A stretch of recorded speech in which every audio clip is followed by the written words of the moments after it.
Dans le monde actuel des médias sociaux, les influenceurs occupent une place prépondérante, dictant souvent les tendances, mais également le mode de vie des personnes qu'elles influencent. Peut-on continuer à suivre ces personnes sans réfléchir à tête baissée? Doit-on continuer dans un mimétisme qui ne dit pas forcément son nom? C'est à cette question que nous allons essayer de répondre aujourd'hui, mesdames, mesdemoiselles et messieurs. Bonjour et bienvenue sur le plateau de votre émission On en parle.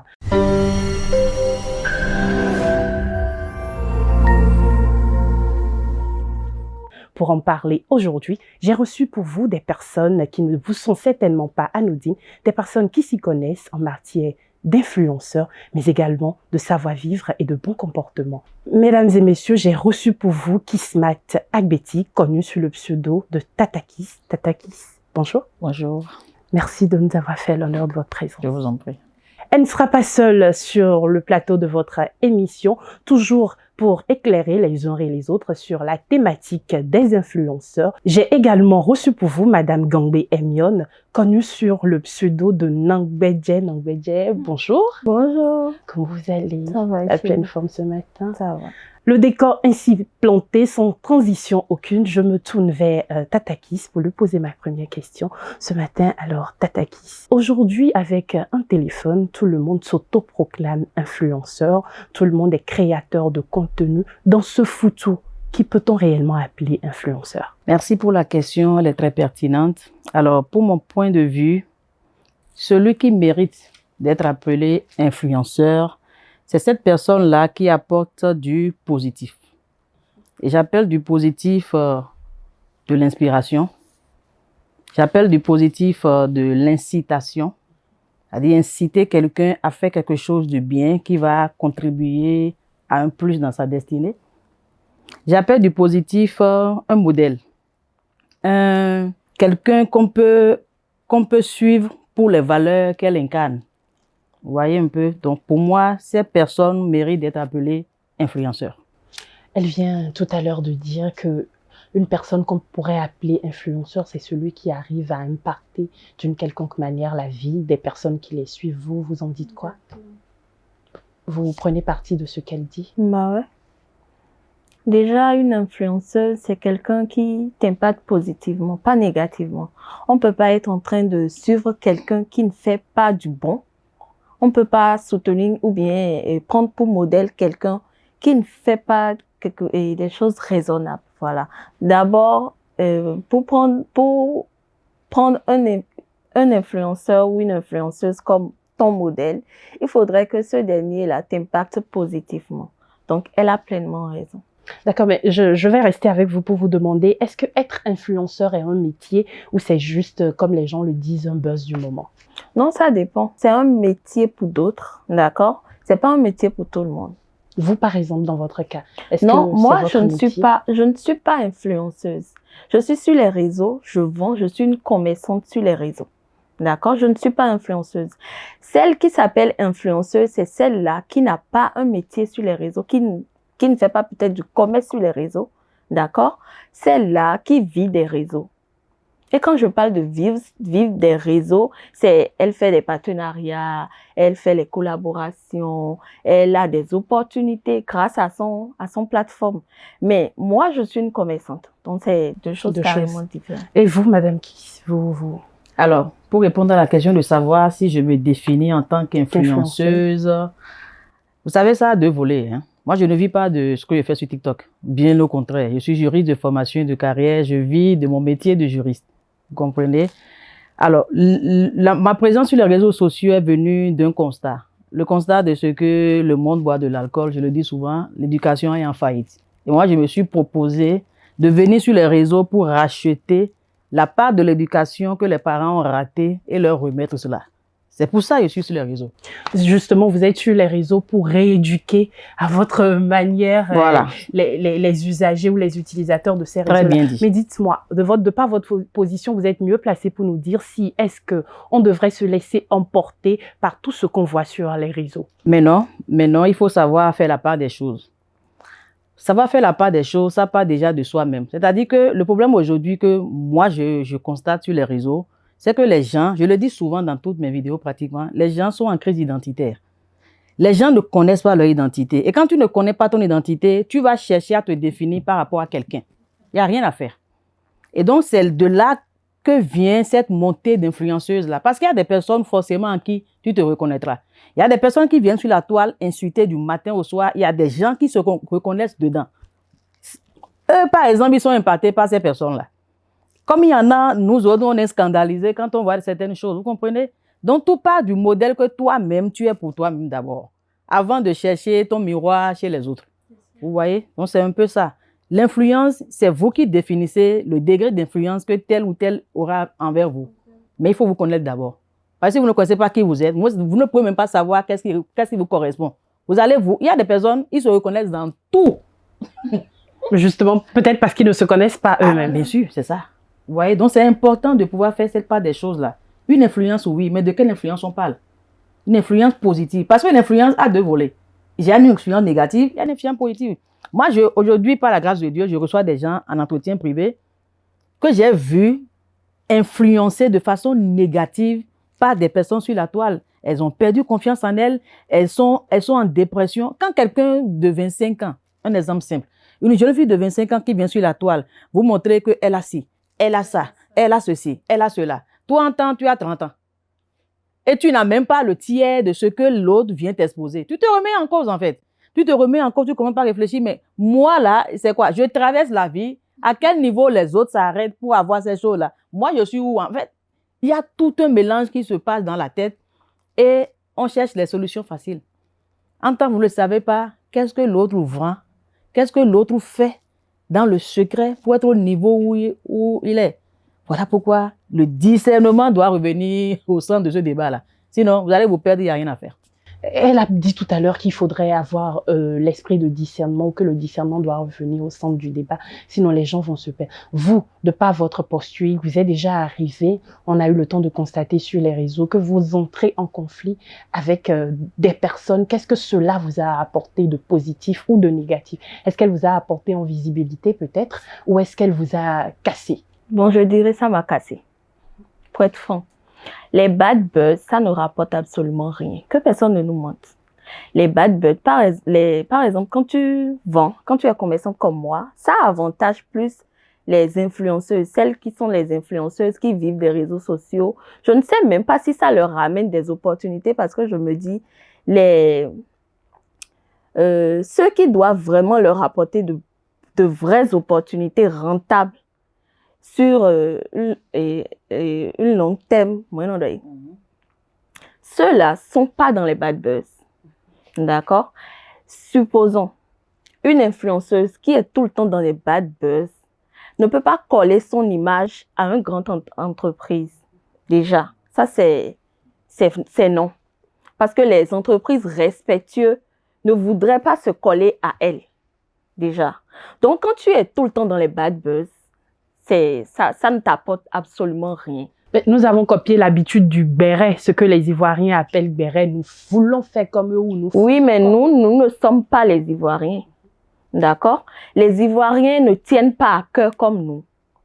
Eux, là, ils le font, ils déposent et ils s'en vont. Quand c'est fini, c'est fini. Mais chez nous, ce n'est pas le cas. On veut toujours renchérir, on veut toujours rapporter quelque chose, même si ce n'est pas vrai. On veut toujours chercher la bête là où il n'y en a pas. Vous comprenez? Donc, dans ce cas-là, on n'a pas d'abord la mentalité des Ivoiriens pour pouvoir faire le bad buzz qu'eux, ils font chez eux. Quand vous voyez un Ivoirien, déjà, les buzz en Côte d'Ivoire, ça dure 1 mois. Après ça, on n'en parle plus. Mais ici, on va en parler. On va en parler. Des moments qui vont se réveiller pour en parler. Je me demande, ça leur rapporte quoi? Et dans ça, il y a des gris-gris. Dans ça, il y a plein de choses. Il y a plein de... Oui, sur les réseaux. Nous qui voyons des personnes sur des réseaux faire tel ou tel acte, nous n'avons pas forcément conscience de cela. Mais est-ce que nous devrions tenir pour comptant ce que vous dites et dire là tout de suite, non, derrière cette belle image, cette belle vie qu'il nous montre, ce Eldorado, il y a des revers? C'est ce que vous essayez de nous faire c'est clair. Par exemple, moi qui suis ici, quelqu'un m'a dit, est-ce que c'est les épices qui te permettent de faire ça? Vous comprenez? Voilà. Est-ce que c'est les épices qui te permettent de louer Parce que vous, par Voilà, exemple, parce vous que avez déjà, trois d'après locaux, eux- vous avez eu votre maison, je vous ai vu, Mon lieu vous de avez, travail. vous avez J'ai 2 environ endroits. 2 ou 3 locaux que Oui. vous payez, vous avez Oui. une voiture, vous avez beaucoup de choses. J'ai beaucoup de On se charges. demande vraiment si c'est les épices qui font ça. Voilà. Et dans la tête de mes abonnés, je n'ai pas un mari. Parce que je n'affiche pas. Mhm. C'est pourquoi on vous dit de ne pas croire tout sur les réseaux. Une personne est libre d'afficher Ce ses qu'elle veut. relations, son intimité comme il peut pas, comme il est libre de ne pas l'afficher. Vous comprenez? Donc, c'est pas parce que je n'affiche pas que je n'ai pas. C'est pas parce que je ne montre pas que c'est monsieur qui m'a acheté ci, que c'est forcément moi qui m'ai acheté. C'est pas parce que je ne montre pas que c'est monsieur qui paye le loyer, que c'est forcément c'est moi je paye le loyer. Donc, il y a ça que les gens ne comprennent pas. Par exemple, la dernière fois, j'étais là, toute déprimée. J'ai dit, mais bon, je vais faire quoi aujourd'hui? J'ai pris ma voiture, je suis allée chez les conceptionneurs. J'ai regardé le véhicule, il y avait la Toyota Fonce qui est sortie, ça me plaît, mais je n'ai pas son argent. Donc, j'ai juste filmé et tout. Quelque chose m'a dit, mais ça sur les réseaux, pourquoi pas? À la minute où je l'ai mis, la vidéo a fait 13 000 vues en 3 heures de temps. Et il n'y avait que les félicitations. Mais il y a un monsieur, ou je ne sais pas si, mais il y a un faux compte qui est venu me dire, félicitations, hein. Est-ce que c'est les épices là qui te permettent d'acheter ça? Mais qu'est-ce qui vous a dit que moi j'ai acheté ça? Oh, c'était juste une simple balade que vous avez exposée. Que moi j'ai fait, que toi qui n'es pas sur les réseaux, tu peux faire. D'accord? Que plein de personnes font. Juste parce qu'ils n'ont pas posté, personne ne voit. C'est pas parce que je suis sur les réseaux que je ne suis pas libre de faire certaines choses. On n'est pas dans la tête de ceux qui nous suivent, de nos abonnés. Eux, ils pensent ce qu'ils veulent. Nous, on vit ce qu'on vit. On vous montre ce qu'on veut. Mais cela ne veut pas dire que tout ce qu'on vous montre, c'est vrai. Parce qu'à aucun moment, je n'ai écrit sur la voiture que je l'ai payée. Et même s'il arrivait que je paye une voiture, ce n'est pas sur les réseaux je vais le mettre. Ma première voiture, je l'ai payée, je ne l'ai pas mise sur les réseaux, j'ai payé. Vous comprenez? Donc, on vous montre ce qu'on veut. Mais cela ne veut pas dire que ce qu'on vit là, c'est faux ou c'est vrai. Ok, mais Madame Kiss, elle disait tout à l'heure que ils montrent, ou ceux qui influencent ces personnes-là montrent ce qu'elles veulent. Mais vous ne pensez pas qu'on devrait peut-être les amener à une certaine raison pour leur faire comprendre qu'il y a des personnes qui sont derrière les écrans, qui vont peut-être pas comprendre que c'est juste, pas que si on prend son exemple, c'était juste une balade qu'elle aurait peut-être traitée autrement ou... Vous savez, il n'appartient pas à celui qui crée un contenu de revoir quelque chose. Il appartient à celui qui suit le contenu de faire la part des choses. Parce qu'on ne peut pas empêcher aux gens de faire ce qu'ils veulent. Tout à l'heure, elle a su bien le dire. Il faut que les gens comprennent. Hein. On vous montre ce qu'on veut. Hein. Mais la réalité derrière le rideau. On vous montre ce qu'on veut. Si je décide aujourd'hui de vous montrer quelque chose, vous regardez. C'est comme notre petite soeur le dit. Ma vie qui ne vous regarde pas, mais que je vous force à regarder. C'est-à-dire qu'on vous montre ce qu'on veut. Il faut que les gens comprennent d'abord ça. Parce que Faut pas tout croire. il ne faut pas tout croire. La vie des réseaux n'est pas la vie de la réalité. C'est deux choses différentes. Hein. Attendez, le virtuel n'est pas le physique. On est d'accord. Le virtuel, c'est le virtuel. N'importe qui. Moi, j'ai une soeur, je l'appelle soeur parce que j'ai grandi avec elle, qui est sur TikTok. Elle est derrière ma maison. Je la connais depuis près d'une dizaine d'années.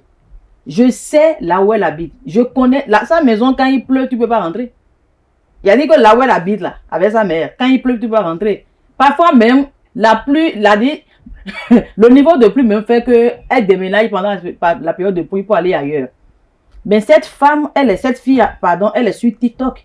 Elle fait des vidéos dans des cadres, vous n'allez jamais... C'est-à-dire que celui qui ne la connaît pas dans la vraie vie ne va jamais penser que c'est la même personne. Parfois même, moi-même, je me dis, mais ou bien elle a déménagé, qu'est-ce que je fais? Un soir, avec mes enfants, je fais 100 pas, comme marche dans le quartier, là. Je tourne encore dans la rue pour voir si elle est bien là.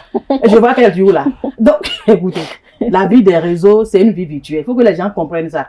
Il faut que les gens passent... Déjà, quand la personne veut faire du contenu, la personne cherche un beau cadre et fait son contenu. Cela ne veut pas forcément dire qu'il l'a acheté, il l'a loué. Non. Non, mais quand ça devient répétitif et on vous voit plusieurs fois sur le même peut-être il a fait un abonnement. Ah, c'est possible. Bien sûr. C'est possible. Peut-être que c'est un abonnement. Vous n'en savez rien en fait. C'est comme j'ai entendu la dernière fois, hier, non, une influenceuse qu'on a arrêtée, qui est déposée à la prison civile. Le dossier est venu chez moi hier, j'ai vu un pan du dossier qui aurait loué une voiture de plus de combien de millions là, et le gars est parti avec. Oui, le gars est parti avec. Le propriétaire de la voiture est venu et là, on l'a prise. Vous voyez? Moi, je dis une chose à mes jeunes personnes là, les jeunes frères de TikTok là. Vous devez savoir que ceux qui se disent influenceuses, qui viennent sur la toile, vous montrent ce qu'ils veulent.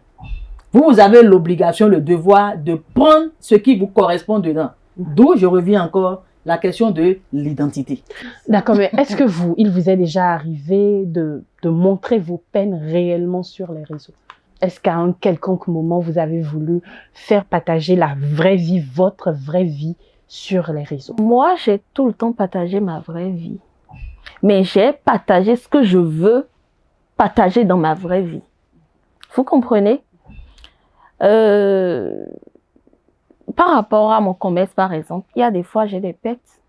Je les partage si je veux sur les réseaux. Mais si je ne veux pas, je ne les partage pas. Cela ne veut pas dire que tout est rose dans mon commerce, que tout va, que je vends tous les jours. Il y a des fois, je fais des recettes, je fais de la production, mais que je ne vends pas. Mais je ne viens pas tout le temps le dire. Et je ne suis pas obligée, j'ai le choix en fait. J'ai le choix de venir dire, ah, un sandwich, je n'ai pas vendu aujourd'hui. D'accord? Comme j'ai le choix de ne pas le dire. C'est ça.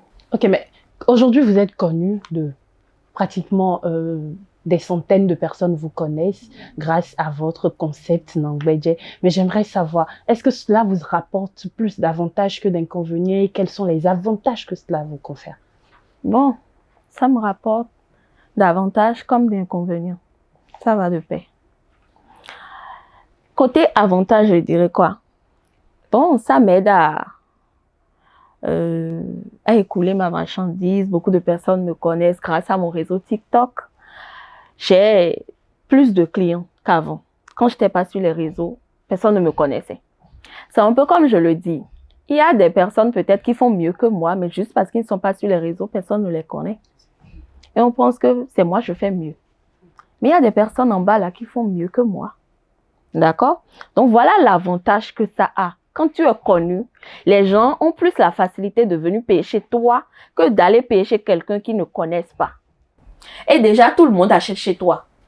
Et quand c'est bon, tout le monde dit c'est bon, c'est bon. Donc ils sont tentés d'essayer. D'accord? Maintenant, l'inconvénient que ça a, c'est qu'on est exposé. Déjà, est-ce que je dirais on a les yeux rouges sur elle? Sur elle. Bon, nous, on ne connaît pas nos abonnés. D'accord? On ne connaît pas du tout nos abonnés. Quand tu vas dans un lieu, c'est eux qui te reconnaissent. Donc, déjà là, on a cette facilité-là de t'atteindre. Et encore pire, quand tu montres trop de réussite et tout, les gens, le Béninois, je ne dirais pas le Béninois, tout le monde est comme ça. Mais il y a ces personnes-là qui n'apprécient pas te voir heureux. D'accord? Et qui sont là, peut-être, ils sont en train de faire des trucs pour que ça n'avance pas. En tout cas, il y a tout ça. Donc, c'est l'inconvénient que ça a. Et déjà, même, il y a cette partie-là où, par exemple, une cliente va vouloir acheter, mais une autre qui ne t'aime pas va dire, n'achète pas, hein, ces trucs-là, c'est du n'importe quoi. Or, elle n'a jamais pris ton produit, elle n'a jamais acheté chez toi, elle n'a rien fait chez toi, elle ne te connaît même pas. Mais elle te salit facilement. Donc voilà. Madame Kiss, est-ce que, au vu de tout ce qui se passe sur les réseaux, est-ce qu'il est conseillé de laisser un enfant, un adolescent, un mineur aller sur les réseaux? Un mineur, non. Ton fils, non. Un mineur n'a rien à faire sur les réseaux. Si un mineur se trouve sur les réseaux, c'est que quelque part, le parent a échoué. Il y a eu une faille quelque part. Adolescence, aujourd'hui, les adolescents, oui, dans la mesure du possible. Pourquoi je dis ça? Mais il y a des adolescents qui sont mineurs. Oui, quand je parle d'adolescents, moi, je vois plus les personnes qu'on peut classer après les 15 ans. Vous comprenez un peu? Parce qu'en dessous de ça, pour moi, il n'y a pas de raison. Moi, j'ai été contactée par une jeune fille qui a 15 ans sur TikTok. Elle est fille unique, les parents sont pétés de thunes des deux côtés. mais il n'y a pas un suivi, il y a rien. C'est-à-dire que il n'y a pas une éducation, rien. Elle est seule face à Elle est l'argent. seule face, voilà. Cette fille a accès à TikTok. Elle suit mes vidéos. J'ai dit, elle a 15 ans, hein. Elle suit mes vidéos. Elle m'a contacté en inbox un jour, tata, je veux vous voir. Je dis, mais tu veux me voir par rapport à quoi? Comment tu t'appelles? Tu as quel âge? Elle m'a dit 15 ans, j'ai tiqué. Même hier, il y a un monsieur, un jeune homme de 10 ans qui m'a écrit. Hier, hein, 10 ans. Je vais vous montrer la capture quand on va finir. Et elle me dit qu'elle veut me voir. Je dis, mais tu as 15 ans, tu fais quoi sur les réseaux? Elle dit non, que vraiment, il faut que je puisse la recevoir. Elle dit, mais moi, mes entretiens sont payants. Tu veux me voir une heure, c'est 20 000. Elle dit qu'elle va payer. Elle dit, ah bon? Elle dit qu'elle va payer. J'ai dit, ok. Oh Dieu, je l'ai reçue. Elle est venue. Elle aurait pu s'abonner sur TikTok, regarder les vidéos des jeunes filles qui tournent les fesses à longueur de journée et tout. Mais quand cette fille, je l'ai reçue, elle m'a dit, tata, quand je vous vois, je dis, pourquoi je n'ai pas une maman comme vous? Elle a commencé par pleurer. Je dis, waouh. Je l'ai pris le jour-là, je l'ai laissé se vider. Elle dit que, j'ai dit que quand elle vient sur TikTok, c'est pour suivre Tata Kiss. Elle n'a que 15 ans, hein, mais les choses que je dis là, c'est-à-dire qu'elle se dit, les enfants de cette dame-là, ils ont eu une chance d'avoir cette maman. Hein. J'aurais voulu avoir une maman comme... D'où la responsabilité des parents. Voilà. J'aurais voulu avoir une maman comme... Et j'ai dit, mais tu as quel problème? On a commencé par parler. Aucun suivi, zéro. C'est-à-dire, les gens pensent que l'argent suffit pour éduquer un enfant. Non. Il faut un suivi, il faut une présence. C'est pourquoi il dit, être parent, c'est une vocation. Et là, je m'adresse aux parents. Être parent, c'est une vocation. Un enfant ne fait pas un enfant. Quand vous n'avez pas fini de grandir, grandissez d'abord et faites enfant après. Parce que cette fille-là, sa maman l'a eu très jeune quand elle avait 16 ans. Et aujourd'hui, la fille est délaissée à elle-même. C'est vrai que la maman se bat. C'est ça encore un autre problème.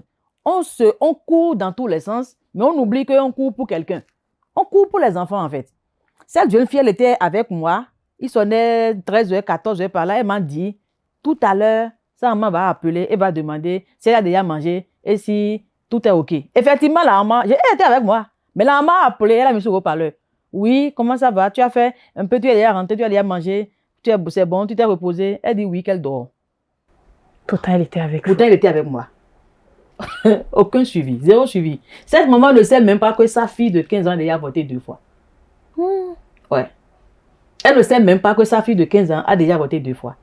On va me dire que cette fille est une mauvaise fille. Non, elle a été manipulée par des personnes dans son entourage. Mais il n'y a pas cette relation entre sa mère et elle qui va lui permettre d'aller vers elle. Et c'est une autre personne. Moi, je me considère étrangère à cette famille. Une tierce personne qu'elle vient voir pour avoir des conseils. Si vous pensez que si ce qu'elle fait sur TikTok n'avait pas eu un impact positif dans sa vie, elle allait venir me voir? Non. Voilà pourquoi je dis, il faut savoir faire la part des choses. Très important. Alors, qu'est-ce qu'on pourra dire aux parents, de façon générale, pour les parents qui nous suivent, concernant la vie de leur enfant et les réseaux sociaux? Moi, je vais donner un seul conseil à un parent. Il faut être présent pour les enfants. Il faut être présent pour les enfants. Mais les parents ne suivent pas forcément ce que les enfants voient sur TikTok. Aujourd'hui, le numérique est quand même a évolué. Aujourd'hui, moi, j'ai des enfants. Moi, mon aîné a 15 ans. Mon aîné a un portable, mais elle n'a pas accès à TikTok. Mon aîné a un portable, mais elle n'a pas accès à... Moi, j'ai paramétré. Il y a des applications pour paramétrer les choses. Hein. Mais au-delà de ça, il faut que l'enfant sache que le comportement qu'il a devant le parent doit être exactement le même comportement qu'il aura, même si le parent n'est pas là. Je donne un exemple simple. Moi, mes enfants, je les ai envoyés en excursion la dernière fois. Ils sont allés là-bas. J'ai dit à mes enfants, d'abord, même quand tu viens chez moi, là, sans me prévenir, si mes enfants t'ouvrent, ce n'est pas mes enfants, ils ne vont jamais t'ouvrir. Tu peux en train de parler. Si maman ne les appelle pas, ils n'ouvrent pas. Ça, c'est une éducation que j'ai pu leur inculquer. On ne mange rien au dehors. Quelle que soit la personne qui vous donne à manger au dehors, on ne mange pas. Ils sont allés en excursion, on leur a donné à manger là-bas. Tout le monde mangeait, ils ne mangeaient pas.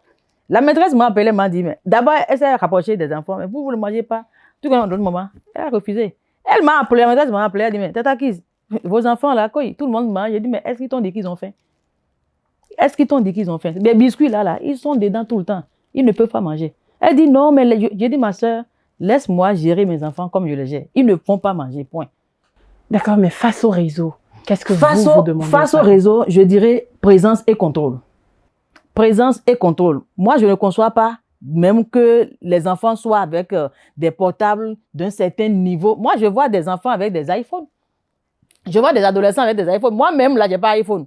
Pas parce que je n'en ai pas les moyens, parce que c'est important que je n'aime pas, c'est tout.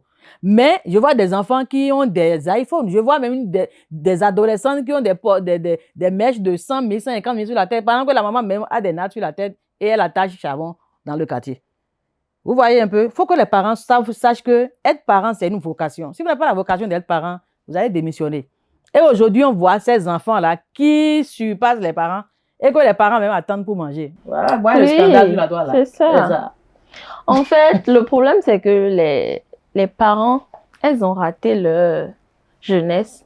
Donc, elles s'imposent à leur enfant. Exactement. Ils essaient de rattraper. De rattraper. C'est ce que elles auraient aimé faire. Mais est-ce que c'est peut-être pas qu'on va dire, comme les gens le disent enfant, un exemple d'émancipation, c'est peut-être peut-être pour ne pas laisser les gens dire après mes enfants ne sont pas civilisés. Est-ce que c'est pas pour permettre de découvrir d'autres mondes que ça n'a rien à voir. Une certaine conception. Non, ça n'a rien à voir. On va découvrir, oui, civilisé mais il ne faut veut qu'il y ait pas un suivi. faire des bêtises. Voilà. Maintenant, vous, en tant que, vous avez dit tout à l'heure que vous étiez exposé, qu'il arrivait d'être, on a constaté où beaucoup de personnes disent des dames sur les réseaux et tout le reste, elles ont des gens qui les gèrent et qui leur donnent de l'argent. C'est pour ça qu'elles vivent comme ça. Vous êtes d'accord avec moi quand même que ce constat, beaucoup de personnes le disent. C'est un constat amer que je fais. Mais voilà, on ne peut pas empêcher aux gens de prendre ce qu'ils veulent. Voilà. Madame, beaucoup de personnes le disent. Et beaucoup de personnes derrière les réseaux croient ça. Qu'est-ce que vous direz à ces personnes qui croient que toutes les femmes, j'ai quelqu'un qui me gère, comme vous d'ailleurs, comme toutes les femmes comme vous qui êtes sur les réseaux, qui avez une certaine visibilité, vous avez un bailleur de fonds derrière et beaucoup de jeunes femmes pensent moi je crie sur sont à la recherche. Je n'ai pas de sugar daddy. C'est pourquoi je travaille comme une domestique. Je n'ai pas de sugar daddy dans ma vie. D'accord? Mais je ne juge pas ceux qui en ont. Parce que la vie, c'est un choix. D'accord? Moi, je n'en ai pas. Donc, je ne sais pas pour les autres, je dis pour moi. Et à ce que je sache, Tata qui s'est mariée. Très bien mariée. Mais j'ai un bailleur de fonds. Par contre, contrairement à elle, moi, j'ai un bailleur de fonds. Mon bailleur de fonds, il est divin, c'est Dieu. C'est lui qui m'inspire, c'est lui qui me donne tout. Donc, s'ils veulent qu'on les connecte à cette source, vous savez à quelle porte frapper. Hein?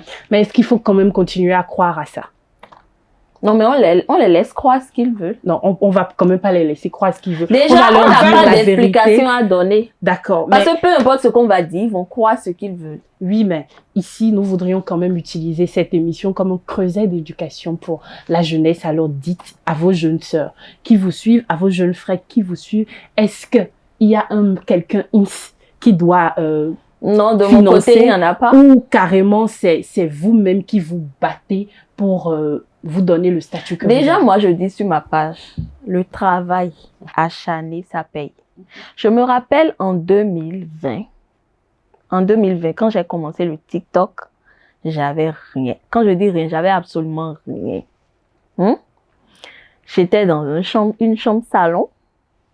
Il n'y avait absolument rien, même pas de canapé. J'étais dedans. D'accord?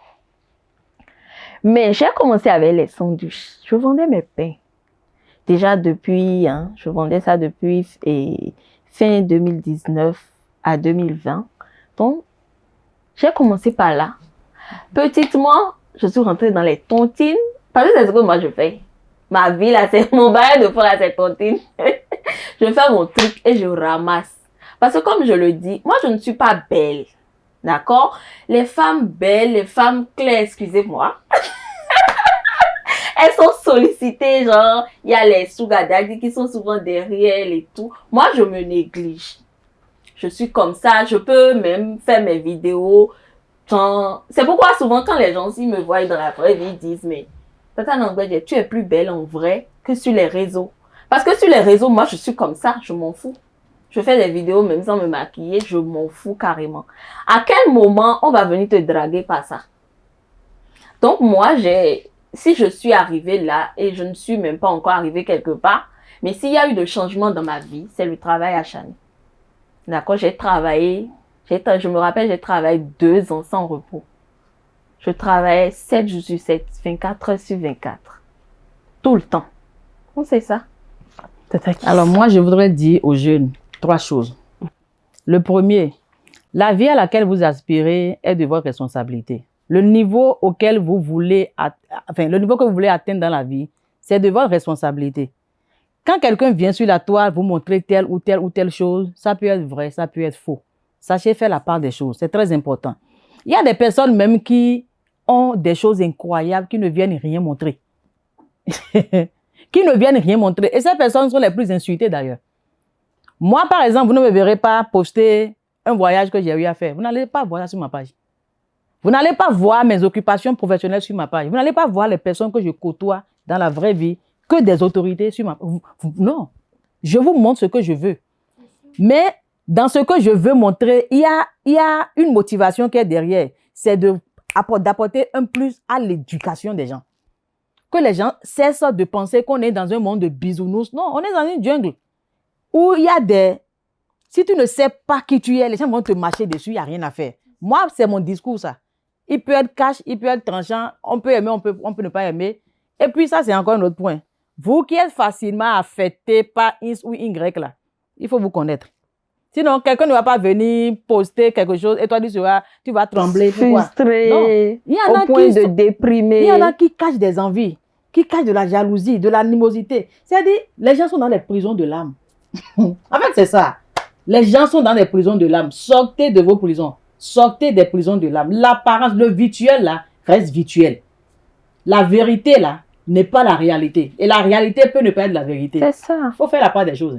C'est très important. Le discernement en tout point de vue. Alors, Madame Kiss, nous sommes pratiquement à la fin du temps qui nous est imparti pour cette émission.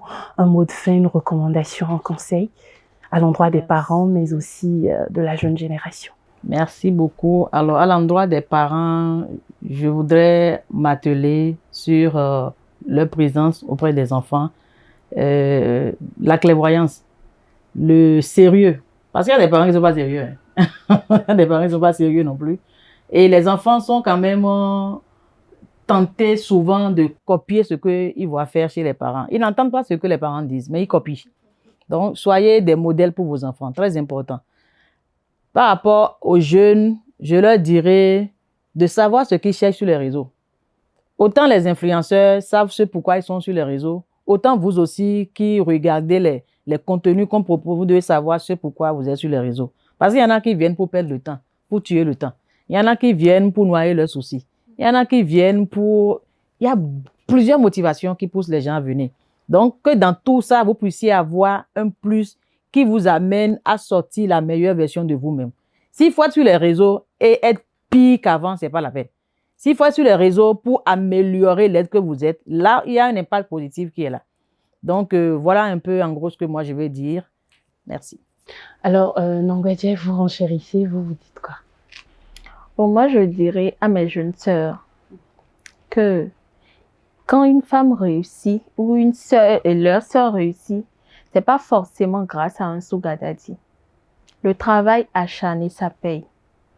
Et la volonté d'abord. Il faudrait qu'ils aient la volonté de travailler. Il faudrait qu'ils sachent d'abord ce qu'elles veulent dans la vie. Avant de chercher un modèle. D'accord? Et maintenant, travailler. C'est très important. La vie n'est pas du lait. C'est pas gratuit. Rien n'est gratuit dans la vie. La vie n'est pas du lait, rien n'est gratuit dans la vie. Il faut également avoir l'esprit de discernement quand on se met sur les réseaux. Telle était la conclusion de mes invités, mesdames et messieurs. Merci de nous avoir suivis. On aurait aimé que cet échange aille beaucoup plus au-delà de cela, mais malheureusement, nous sommes à la fin du temps qui nous est imparti. Alors, un grand merci à vous qui êtes à la maison. Merci de continuer à suivre les programmes de la télévision du Béninois libéré. À vous, chers invités, je vous remercie pour l'honneur que vous nous faites. Merci. Merci et à très bientôt, à très vite sur votre télévision préférée.